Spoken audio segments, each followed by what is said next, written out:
আপনার মনে কখনো কি প্রশ্ন জাগে না যে আমাদের এই পৃথিবীর শেষ কোথায়, বা আসলে এই পৃথিবীর কোনো শেষ আছে কিনা? একজন মানুষের পৃথিবীর এক প্রান্ত থেকে অপর প্রান্ত যেতে কতক্ষণ সময় লাগতে পারে? অনেকেই হয়তো ভাবতে পারেন পুরো পৃথিবী পাড়ি দিতে একজন মানুষের সারা জীবন কেটে যাবে।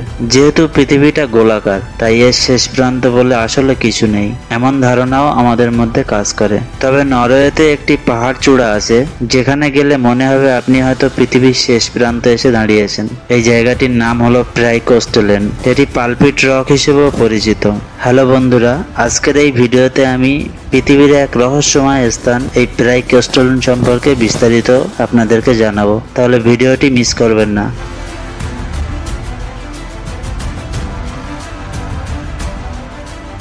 এই প্রাইকোস্টেলেন নরওয়ের বিখ্যাত পর্যটন কেন্দ্র। এই জায়গাটি নরওয়ের রোগাল্যান্ড প্রদেশের স্টান পৌরসভায় অবস্থিত। এটি একটি পাহাড়ের খাড়া ধার যা লিউসেফট থেকে 1982 ফুট উপরে অবস্থিত এবং একটা সরু দীর্ঘ সামুদ্রিক খাঁড়ির পাশে অবস্থিত। ধারণা করা হয় প্রায় 10,000 বছর আগে বরফ যুগে সুবিশাল হিমবাহের প্রভাবে জায়গাটি এমন আকৃতি লাভ করেছে। অনেক আগে প্যাগান ধর্মের লোকেরা এখানে তাদের ধর্মীয় উপাসনা করত।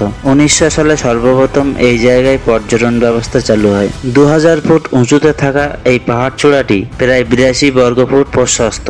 এখানে পৌঁছাতে পায়ে হেঁটে প্রায় 4 কিলোমিটার পথ পাড়ি দিতে হয়। প্রাকৃতিক সৌন্দর্য অক্ষুণ্ণ রাখতে এখানে কোনো দেওয়াল দেওয়া হয়নি। এর ফলে দর্শনার্থীরা এই জায়গার ভয়ঙ্কর সৌন্দর্য উপভোগ করতে পারে। তাছাড়া শীতকালে এখানকার শ্বেত শুভ্র প্রকৃতি দেখে মনেই হবে না এটি আমাদের গ্রহের কোনো জায়গা। বিশ্ববিখ্যাত ট্রাভেল গাইড প্রতিষ্ঠান লোনলি প্ল্যানেটের মতে এই প্রাইকোস্টেলেন পৃথিবীর সবচেয়ে শ্বাসরুদ্ধকর ভিউ পয়েন্ট। আর এমনিতেই নরওয়ের বাতাস পৃথিবীর সবচেয়ে বিশুদ্ধ বাতাসগুলোর মধ্যে অন্যতম। তার মধ্যে পালপিট রক এলাকার বাতাস সবচেয়ে বিশুদ্ধতম। সেজন্য এখানকার বাতাস বোতলজাত করে বিক্রিও করা হয়। এখানকার 8 লিটারের বোতল বাতাসের দাম প্রায় 1500 টাকা। দুঃসাহসী পর্যটকেরা নানা রকমের কর্মকাণ্ডের মাধ্যমে এখানকার রোমাঞ্চ আরো বাড়িয়ে দেয়। Base jumping, wing shoot, rope working, cliff hanging বা ফ্রি হ্যাঙ্গিং এর মতো নানান ধরনের অ্যাকশন স্পোর্টস বেশ জনপ্রিয় এখানে। তবে বর্তমান সময়ে একাধিক পপ কালচারের মাধ্যমে বিশেষ এই প্রাকৃতিক জায়গাটি আরো জনপ্রিয় হয়ে উঠেছে। 2014 সালে ভাইকিংস টেলিভিশনের এক ধারাবাহিকের একটি দৃশ্য এখানেই ধারণ করা হয়। সেখানে দেখা যায় গল্পের কেন্দ্রীয় চরিত্র এই পালপিট রকের কিনারায় বসে আছে। 2017 সালে মিশন ইম্পসিবল 6 চলচ্চিত্রের শুটিং এর কারণে এই প্রাইকোস্টেলেনে এক সপ্তাহ পর্যটকদের জন্য বন্ধ ছিল।